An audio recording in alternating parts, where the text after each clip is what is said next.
Time था 10 नवंबर 2025 का और जगह थी यूपी के प्रयागराज का लखवारा। जब एक 17 साल की लड़की साक्षी अपने स्कूल पर जाने की तैयारी कर रही थी कि उसी टाइम उसकी बुआ ने उससे ये बात पूछी कि बेटा क्या आज के लिए तुम छुट्टी कर पाओगी, क्योंकि घर पर बहुत ज़्यादा काम है और वो अकेले इस काम को नहीं समेट सकती। जिसके चलते साक्षी ने ये बात कही कि आज तो उसका स्कूल में जाना बहुत ज़्यादा ज़रूरी है, क्योंकि आज उसका वाइवा होने वाला है। तो आप चिंता बिल्कुल भी मत कीजिए और अकेले तो आप काम कीजिएगा ही मत। जैसे ही मेरी छुट्टी होगी तो मैं जल्द से जल्द वापस घर पर आ जाऊंगी। तो उसकी बुआ ने भी यही बात कही कि बेटा तुम्हें अपनी पढ़ाई में तो कोई भी कमी नहीं आने देनी है, भले ही हमारा काम ही क्यों न रह जाए, लेकिन तुम्हें अपनी पढ़ाई अच्छे से करनी है। क्योंकि इस टाइम साक्षी अपनी बुआ के घर पर ही रहा करती थी। पहले इसकी बुआ के 3 बच्चे थे। इसका फूफा इस टाइम आर्मी में लगा हुआ था, लेकिन एक टाइम ऐसा भी आया जब इसकी बुआ के एक एक कर तीनों के तीनों बच्चे अपनी जान गंवा देते हैं। अब तो उसकी बुआ अपने घर पर बिल्कुल अकेली रह चुकी थी। पूरा का पूरा दिन उसका घर पर मन नहीं लगा करता था। तो आखिर में उसने जाकर साक्षी के पिता से यानी कि अपने भाई से बातें की कि अब तो मेरे पास बच्चे ही नहीं रहे, पूरा का पूरा दिन अब घर मुझको खाने के लिए दौड़ता है, तो क्या वो अपना एक बच्चा इसके पास छोड़ देंगे। तो साक्षी को साक्षी के पिता के द्वारा उसकी बुआ के घर पर भेज दिया जाता है। तो अब साक्षी अपनी बुआ के साथ रहकर वहीं पर पढ़ाई किया करती थी और 10 तारीख को भी बाकी दिनों की तरह वो पढ़ाई करने के लिए चली जाती है। और उसके बाद 12 बजे का टाइम हो चुका था, 1 बजता है, 2 बजते हैं, 3 अब बज चुके थे, लेकिन साक्षी अभी तक वापस घर पर नहीं आई थी। उसकी बुआ ने यही बात सोची कि जैसा कि लड़की ने बताया था कि आज तो उसका वाइवा होने वाला है, तो हो सकता है इसमें बहुत ज़्यादा देर लगने वाली हो। वो 4 बजे तक उसका घर पर वेट करती है और उसके बाद उन्हें भी थोड़ा थोड़ा अजीब महसूस होने लगता है कि इतना तो लेट आज तक उस लड़की ने कभी किया ही नहीं। आखिरी टाइम में वो तो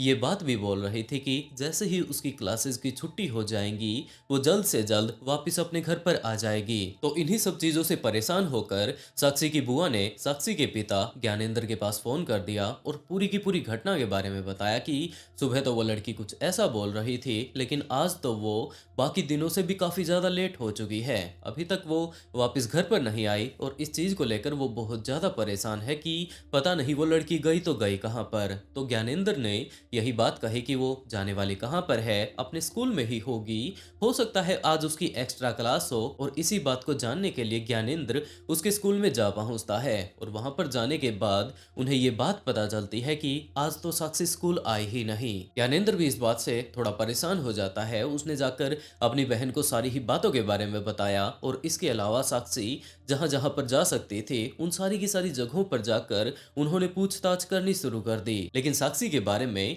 किसी को कोई भी आइडिया नहीं था। और शाम होते होते जैसे ही रात होती है तो ये सारे के सारे लोग इकट्ठा होकर पुलिस स्टेशन जा पहुंचते हैं। वहां पर साक्षी की उन्होंने पुलिस ऑफिसर्स को फोटो दी और उसके बाद अपनी पूरी की पूरी कहानी पुलिस ऑफिसर्स को बताई। हमारी बहन के कोई बच्चे नहीं थे सर। हमारी बहन हार्ट का ऑपरेशन कराई थी, इसलिए मैंने अपने बहन को वहीं पर रख दिया था। प्रारंभिक पढ़ाई सर यहीं हमारे ग्राम बनकट से हुई थी, प्राथमिक विद्यालय ग्राम बनकट। उसके बाद जब कक्षा 8 9 में पढ़ाई तो उसका थाना कैंट में स्कूल है ना सर, हाँ। कैंट में वहाँ हाई स्कूल तक उसने किया। उसके बाद 11वीं में उसका admission GGIC inter college Katra में कराया गया। अपने बुआ के यहाँ से पढ़ने के लिए गई थी, वहाँ उसका वाइवा था, स्कूल से कॉल आया था, तब वो निकली थी। 4:30 5 बजे तक इंतजार की ने मेरी बहन, हाँ। उसके बाद 6:30 बज गया, 7 बज गया, तब हमारे पास सर फोन आया सर। उसके बाद हम लोग काफी देर हेरा ढूंढा गया, कहीं मिली नहीं, तब हम लोग कैंट थाने में FIR दर्ज कर दिए। विद्यालय में गया, वहाँ प्रिंसिपल CC कैमरा देखा, हमारे और लोग गए थे, प्रशासनिक लोग थे, देखा वहाँ विद्यालय में नहीं थी वो। लेकिन जैसे ही 11 तारीख का टाइम आता है तो एक व्यक्ति एक बैग लेकर साक्षी के घर पर जा पहुंचता है। उसने जाकर ये बात बताई कि मुझे ये बैग हाईवे के ऊपर मिला था, मुझे कोई अंदाजा नहीं था कि ये बैग किसका है, लेकिन इस बैग के अंदर एक आधार कार्ड मौजूद था, तो मैं इसी की पहचान लेकर यहाँ पर आप लोगों के घर पर ये बैग देने के लिए आया हूँ। मुझे तो ये लगा था कि शायद किसी बच्चे का चलती बस से ये बैग नीचे गिर गया होगा, उसके घर तक इसे पहुंचा दूं, लेकिन उस बैग पहुंचाने वाले व्यक्ति को भी इस बारे में कोई अंदाजा नहीं था कि जिस बंदे का ये बैग था ये तो इस टाइम गायब हो चुका है, क्योंकि साक्षी का बैग हाईवे के ऊपर पड़ा हुआ मिला था। अब साक्षी पूरे तरीके से गायब थी, किसी को कोई अंदाजा नहीं कि वो गई तो गई कहां पर। और जैसे ही साक्षी का बैग उनके घर वालों के पास पहुंचा तो वो लोग उस बैग को लेकर पुलिस स्टेशन जा पहुंचते हैं कि जनाब उसका बैग तो मिल चुका है लेकिन हमारी बेटी अभी तक घर पर नहीं पहुंची है। तो पुलिस ने एक एक कर उसके पूरे के पूरे बैग को छान मारा कि क्या इसके अंदर कोई ऐसा सबूत मिल सकता है जिससे कि हम लोग अंदाजा लगा पाए कि वो लड़की आखिरी टाइम में गई तो गई कहाँ पर। और पुलिस ने जब उसके अंदर से सामान निकालना शुरू किया तो कुछ एक ऐसी चीजें पुलिस के सामने आती हैं जिससे कि पुलिस को ये बात पता चलती है कि जरूर ये लड़की किसी के प्यार में पड़ी हुई थी। साक्षी के बैग में इस टाइम काफी सारी कॉपी किताबें मौजूद थी लेकिन इसके साथ साथ उसके अंदर से एक छोटा सा शीशा निकलता है जिसमें कि शायद साक्षी अपना चेहरा देखती होगी। एक छोटी सी सिंदूर की डिबिया भी निकलती है और पुलिस ने जैसे ही ये सभी चीजें साक्षी के बैग में देखी तो उसके पिता ज्ञानेंद्र से और उसकी बुआ से पूछा कि क्या ये लड़की किसी से प्यार करती थी, लेकिन उन्होंने तो इस बात से मना कर दिया कि इस लड़की को तो हम लोगों ने एक ऐसा फोन दे रखा है जिसके अंदर की सिम भी नहीं है, हमारे घर पर वाईफाई था तो उसी से कनेक्ट करके ये वाईफाई चलाया करती थी और ये तो किसी से बातें तक नहीं करती थी। हम लोगों को जहां तक पता है इसका किसी के साथ कोई भी चक्कर नहीं था। तो पुलिस ने अब उसकी कॉपी किताबों को ही अच्छे से देखना शुरू किया कि उस लड़की के बारे में हमें कोई अंदाजा नहीं कि वो गई तो गई कहां पर। तो पुलिस ने जैसे ही उसकी कॉपी किताबें चेक करनी शुरू की तो उसकी एक कॉपी के 14वें पेज पर एक प्यारा सा नाम दीपक लिखा हुआ था। इसे काफी ज्यादा अच्छे तरीके से लिखा गया था और पुलिस ऑफिसर्स जैसे ही इस नाम को देखते हैं तो उन्हें अंदाजा हो चुका था कि ये लड़की हो सकता है इस व्यक्ति से प्यार करती हो और हो सकता है इसी के कारण आखिरी टाइम में ये गायब हुई हो। और पुलिस ऑफिसर्स आगे जब इस केस के ऊपर इन्वेस्टिगेशन कर रहे थे, इसकी सारी की सारी कॉपी किताबों को छान मार रहे थे, तो उसी नोटबुक के 16वें पेज नंबर पर उन्हें एक मोबाइल नंबर भी मिल जाता है और पुलिस का ये अंदाजा था कि जरूर ये दीपक का ही होगा। उन्होंने उस नंबर पर कॉल करने की कोशिश की लेकिन वो इस टाइम बंद आ रहा था। पुलिस ने उसके बाकी कॉल रिकॉर्ड्स निकालने शुरू कर दिए और तब तक 15 तारीख का टाइम आ चुका था और उसी टाइम पुलिस के पास एक कॉल भी आता है क्योंकि 15 तारीख को कुसुंगर गांव के पास जब कुछ एक बच्चे खेलते हुए एक जगह से गुजर कर जा रहे थे तो उसी टाइम उन्होंने ये चीज देखी कि यहाँ पर कुछ एक कुत्ते घूम रहे हैं और उनमें से एक कुत्ते के मुंह में एक कान मौजूद है। ये कोई नॉर्मल कान नहीं जबकि एक इंसानी कान है और एक और कुत्ता यहाँ पर मौजूद है जिसके की मुंह में अब इस टाइम इंसानी बाल फंसे हुए हैं। इन सभी चीजों को अच्छे से चेक करने के लिए एक स्पेसिफिक जगह पर वो लोग जा पहुंचे और वहां पर जाने के बाद उन्होंने ये चीज देखी कि एक हाथ मिट्टी से इस टाइम बाहर निकला हुआ है। इस हाथ को देखकर वो बच्चे बहुत ज्यादा घबरा जाते हैं और उसके बाद डरे सहमे अपने गांव में जाकर अपने बड़े बुजुर्गों को बताने लगते हैं कि उन्होंने वहां पर क्या चीज देखी है। उनके गांव वाले उसी स्पेसिफिक जगह पर जा पहुंचे और वहां पर जाकर जब उन्होंने उसे देखा कि ये तो कोई इंसान है और इसे आखिरी टाइम में यहाँ पर दफनाया गया होगा, तो उन्होंने पुलिस के पास कॉल कर दिया और पुलिस ऑफिसर्स जैसे ही यहाँ पर आकर इस बॉडी को बाहर निकालते हैं तो उन्हें पता चलता है कि ये कोई 15 से 20 साल की लड़की है जिसने कि इस टाइम स्कूल ड्रेस पहनी हुई है। तो पुलिस ने अब यहाँ पर आसपास में जितने भी मिसिंग कंप्लेंट इसके बारे में दर्ज करवाई गई थी कि हो सकता है कोई लड़की गायब हुई हो, तो साक्षी से इसकी सारी की सारी चीजें मिल जाती हैं। साक्षी की बुआ को उसके पिता को आखिरी टाइम में यहाँ पर बुलाया जाता है कि हमें कुछ इस तरीके से एक बॉडी मिली है, तो क्या आप लोग उसकी शिनाख्त कर पाएंगे कि वो आपकी लड़की है या नहीं। तो जैसे ही उन्होंने जाकर उस बॉडी को देखा तो वो लोग पहचान जाते हैं कि ये कोई और नहीं जबकि उनकी बेटी साक्षी ही है। साक्षी की बॉडी को अब पोस्टमार्टम के लिए भेज दिया जाता है लेकिन पोस्टमार्टम रिपोर्ट से पुलिस को यही बात पता चलती है कि आखिरी टाइम में इसका गला घोटकर इसकी जान ली गई थी और उसके बाद इसके गले पर चेहरे पर काफी सारे वार किए गए थे और उसके बाद शायद इसे यहाँ पर दफना दिया गया होगा। पुलिस ऑफिसर्स के पास इस टाइम कोई भी क्ल्यू नहीं था, सिर्फ और सिर्फ इतना क्ल्यू हाथ लगा था कि शायद जो कुछ भी इसके साथ हुआ है उसके पीछे दीपक हो सकता है और जो वो स्पेसिफिक नंबर वाला व्यक्ति है वो भी हो सकता है। तो पुलिस ने उसी व्यक्ति के बारे में कॉल रिकॉर्ड से अब चेक करना शुरू किया। उसकी जो आईडी देकर सिम वगैरह खरीदी गई थी उससे जब पता किया जाता है तो ये बात पता चलती है कि ये सिम तो हर्षवर्धन सिंह यादव के नाम से रजिस्टर है। पुलिस ने उसका सारा का सारा पता ठिकाना निकालकर पुलिस ऑफिसर्स उसके घर पर जा पहुंचते हैं और जब पुलिस ने हर्षवर्धन को गिरफ्तार करके पुलिस स्टेशन लाकर उससे पूछताछ करनी शुरू की तो हर्षवर्धन ने मना कर दिया कि जनाब, कौन है ये लड़की, मैं इसे नहीं जानता, आप लोग मेरे पीछे इस केस को लेकर क्यों पड़े हुए हैं। तो पुलिस ने बताया कि कुछ इस तरीके से तेरा नाम उस कॉपी में लिखा हुआ था, तेरा नंबर भी लिखा हुआ था, तो तू किस तरीके से इस लड़की से कांटेक्ट में है, हमें ये सारी की सारी चीजें या तो आराम से बता दे या फिर हमें जोर जबरदस्ती करके तुझसे ये सारी की सारी बातें पूछनी पड़ेंगी। और उसके बाद हर्षवर्धन सारी की सारी चीजें डिटेल से पुलिस को बताने लगता है।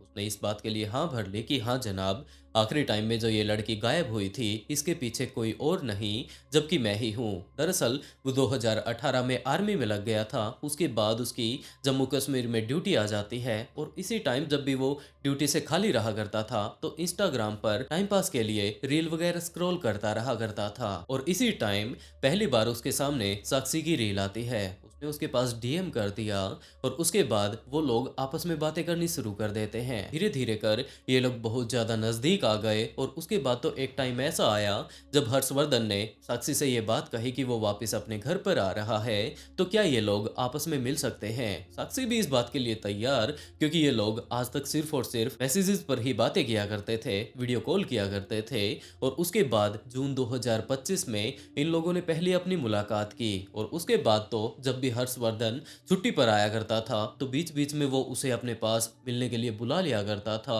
और इन लोगों का प्यार यूं ही आगे से आगे बढ़ता चला जाता है। और इस टाइम हर्षवर्धन इस रिश्ते को लेकर इतना ज्यादा सीरियस नहीं था जितना कि साक्षी। ये लोग आपस में काफी ज्यादा प्यार भरी बातें किया करते थे, लेकिन उसके बाद जब नवंबर के फर्स्ट वीक में हर्षवर्धन ने अपनी आईडी के ऊपर एक स्टेटस लगाया कि उसकी बहुत जल्द शादी होने वाली है। उसने अपने होने वाली वाइफ की फोटो उस टाइम स्टेटस पर लगा रखी थी और जैसे ही साक्षी ने ये स्टेटस देखा तो उसके अंदर बहुत ज्यादा गुस्सा भर जाता है कि आखिरकार ये बंदा पिछले काफी दिनों से इसके साथ प्यार में पड़ा हुआ है तो किसी और के साथ ये शादी कैसे कर सकता है। उसने सीधा का सीधा हर्षवर्धन के पास मैसेज कर दिया कि आखिरकार ये सब क्या चल रहा है, वो उससे शादी क्यों नहीं कर रहा। तो हर्षवर्धन ने उसे समझाना शुरू किया कि वो अलग कास्ट की है, ये अलग कास्ट के हैं, ये लोग आपस में शादी नहीं कर सकते और इस शादी के लिए इसके माता पिता कभी भी राजी नहीं होंगे। लेकिन साक्षी तो इसके प्यार में काफी ज्यादा आगे बढ़ चुकी थी। उसने पक्का सोच लिया था कि वो इसी के साथ शादी करने वाली है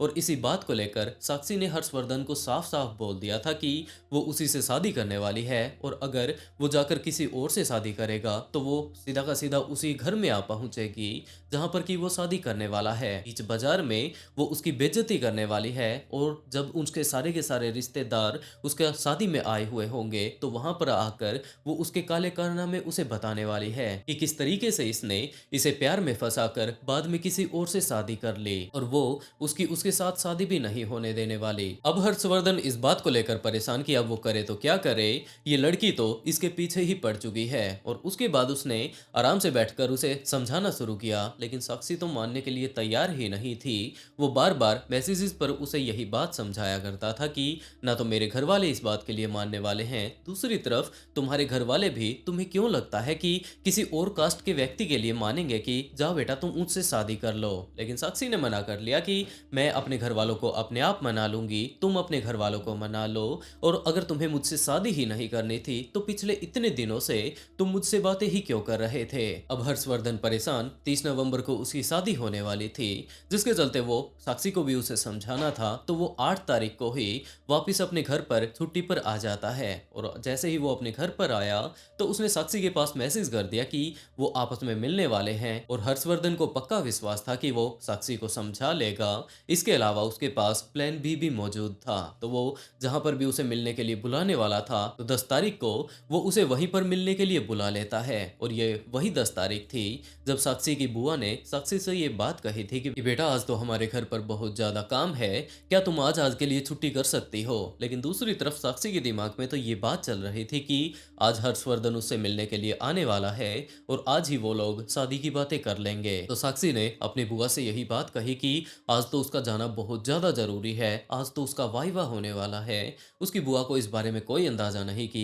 ये इतना ज़्यादा ज़रूरी उसके लिए है, जिसके चलते उसकी बुआ ने यही बात कही कि बेटा, काम धंधा यूं ही चलता रहेगा, तुम ऐसा करो सबसे पहले जाकर अपने स्कूल में जो कुछ भी तुम्हें वो वाइवा वगैरह देना है वो देकर आ जाओ और उसके बाद आराम से आते रहना। साक्षी के दिमाग में भी यही बात चल रही थी कि उसे जाकर सिर्फ और सिर्फ हर्षवर्धन के साथ ये बातें डिसाइड करके आनी है कि वो कितना ज़्यादा जल्दी शादी करने वाले हैं। उसके बाद वो वापस घर पर आ जाएगी और अगर एक दिन की वो स्कूल की छुट्टी कर भी लेती है तो किसको पता चलने वाला है। और यही बातें सोचकर जहां पर कि ये दोनों आपस में मिलने वाले थे उसी जगह पर जा पहुंचते हैं और एक पार्क में लगभग अगले 4 से 5 घंटे तक एक ही जगह पर बैठे रहने के बाद हर्षवर्धन लगातार इसे समझाता जा रहा था कि हम लोगों की शादी नहीं हो सकती, तुम्हारे घर वाले नहीं मानेंगे, मेरे घर वाले नहीं मानेंगे। और साक्षी का सिर्फ एक ही कहना था कि इन सभी चीजों के बारे में तुम्हें पहले से ही अगर पता था तो तुम मेरे साथ बातें ही क्यों किया करते थे। हर्षवर्धन उसे समझा नहीं पाता, जिसके चलते वो लोग उस पार्क से निकलते हैं और उसके बाद एक दूसरी जगह पर घूमने के लिए जा पहुंचते हैं और वहां पर भी बैठकर लगभग अगले 1.5 से 2 घंटों तक वो साक्षी को यही बात समझाता है कि अगर हम लोगों की जबरदस्ती शादी हो भी जाती है तो हमारा समाज नहीं मानेगा, मेरे परिवार वाले हो सकता है मुझे घर से निकाल दें। इसी तरीके की अलग अलग तरीके से काफी सारी बातें वो साक्षी को समझा रहा था और साक्षी का यही कहना था कि चलो ठीक है, अगर तुम्हारे घर वाले नहीं मान रहे हैं तो ये बात बताओ कि इतनी सारे जो उन्होंने पिछले काफी दिनों में प्यार भरी बातें की थी वो आखिरकार उसने उसके साथ की ही क्यों थी। अब उसने अपनी एक छोटी सी जब दुनिया बसा ली है, काफी कुछ उसने अपने भविष्य के लिए सोच लिया है, तो अचानक से बीच रास्ते में ऐसे वो उसे क्यों छोड़कर जा रहा है। हर्षवर्धन अब किसी भी तरीके से साक्षी को समझा नहीं पा रहा था और आखिर में उसने जो वो पहले से ही प्लान भी तैयार कर रखा था उसको आजमाने की तैयारी करनी शुरू कर दी और वो कुसुमगर गांव के पास ले जाकर, जहां पर की साइड में एक छोटा सा जंगल सा था, वहां पर ज्यादातर लोग आया जाया नहीं करते थे, उस जगह पर पहुंचकर साक्षी को आखिरी बार समझाने की कोशिश की। लेकिन साक्षी अब फिर से साफ साफ मना कर देती है कि वो शादी तो इसी से करने वाली है। वो अपने साथ एक छोटी सी सिंदूर की डिबिया भी लेकर गई थी, क्योंकि साक्षी का ये अंदाजा था कि वो पहली बार जब हर्षवर्धन से मिलेगी तो जब वो शादी के लिए मान जाएगा तो पहली बार, बाद में भले ही इनकी शादी होती रहे, एक बार तो वो अपनी मांग में उसके नाम का उसी के हाथों से सिंदूर डलवा ही लेगी। तो वो अपने बैग में काफी सारी चीजें पहले से ही लेकर आई थी। थाना थरवई के अंतर्गत लखरावा गांव के पास एक बाग में एक लड़की की बॉडी मिली थी, जिसकी पहचान जब कराई गई। इस संबंध में 10 नवंबर को कैंट थाना के अंतर्गत एक लड़की की अपहरण के संबंध में मुकदमा दर्ज हुआ था और जो बॉडी मिली थी उसकी पहचान उसी जो लड़की का अपहरण हुआ था उसी के रूप में हुई थी। और इसमें यह संज्ञान में आया कि जो लड़की थी उसका एक बैग था जो कि घटनास्थल के पास मिला था, जहाँ पे एक किताब के अंदर एक संदिग्ध का नाम और नंबर था। इस पे जब डेवलप किया गया पूरी घटना का अनावरण हुआ। इसके संबंध में 17 तारीख को दीपक पुत्र रणधीर निवासी कुसुमगर को गिरफ्तार किया गया है और इसके द्वारा यह घटना कारित की गई थी। इसने पूछताछ में बताया कि उक्त जो लड़की थी उससे इसका बातचीत इंस्टाग्राम के माध्यम से होती थी और पूर्व से परिचय था और इनके बीच में प्रेम संबंध था। लेकिन हर्षवर्धन के दिमाग में तो इस टाइम काफी सारी और अजीबोगरीब चीजें चल रही थी, जिसे कि अंजाम देने के लिए उसने सबसे पहले साक्षी की ही चुन्नी को लिया और उसके बाद उसका गला उसी की चुन्नी से घोटना शुरू कर दिया। इस टाइम साक्षी कुछ भी समझ नहीं पाई कि जिस व्यक्ति के साथ वो शादी करना चाहती थी, जिसके साथ उसने पूरी की पूरी जिंदगी बिताने के सपने देखे थे, वो बंदा तो खुद ही इसकी जिंदगी यहाँ पर खत्म कर देना चाहता है। तो उसने अपने आप को बचाने के लिए काफी ज्यादा मशक्कत की। लेकिन हर्षवर्धन इस टाइम आर्मी में लगा हुआ था, उसके अंदर काफी ज्यादा ताकत थी और आखिरकार उसने साक्षी को पूरे तरीके से कंट्रोल कर लेने के बाद पूरे तरीके से उसका गला घोट दिया और साक्षी वहीं पर अपनी जान गंवा देती है। लेकिन वो उसे यूं ही नहीं छोड़ने वाला था, क्योंकि उसे पता था कि अगर वो उसे यहीं पर ऐसे ही छोड़कर चला जाता है तो कोई ना कोई इसे पहचान लेगा। और प्लान बी के तौर पर वो अपने साथ एक चाकू लेकर आया था। उसने उस चाकू से इसके गले पर वार किया, उसके अलावा इसके पूरे के पूरे चेहरे पर काफी सारे उसने वार कर दिए थे ताकि कोई भी इसे अच्छे से पहचान ना पाए। और उसके बाद कुसुमगुर गांव के नजदीक ही वहां पर जो आसपास में वीरान जगह थी, वहां पर एक बड़ा सा खड्डा खोदकर उसकी बॉडी को उसके अंदर डाल दिया, क्योंकि उसे लगता था कि यहाँ पर तो बिल्कुल वीरान जगह है, यहाँ पर आकर इसे कोई ढूंढने वाला नहीं है। लेकिन उसे कोई अंदाजा नहीं था कि यहाँ पर आसपास के गांव के लोग जैसे ही यहाँ पर सुबह सुबह है घूमने फिरने के लिए आएंगे तो यहाँ पर कुछ एक कुत्ते साक्षी के कान को और उसके बालों को इस टाइम तक फाड़कर बाहर निकाल लेंगे और उसके हाथ पैर अब बाहर दिखने लग जाएंगे और उसके बाद आखिरकार उसे पकड़ लिया जाएगा। हो सकता है अगर साक्षी उसका नाम और मोबाइल नंबर अपनी नोटबुक में ना लिखती तो इसे कभी पकड़ा ही ना जाता। वैसे दोस्तों, आप लोगों ने ये पूरी की पूरी कहानी सुन ली है, आप लोग इस केस के बारे में क्या कहना चाहेंगे? हर्षवर्धन को पहले से ही ये चीज बिल्कुल साफ साफ दिख रही थी कि इन दोनों की आपस में शादी नहीं हो सकती,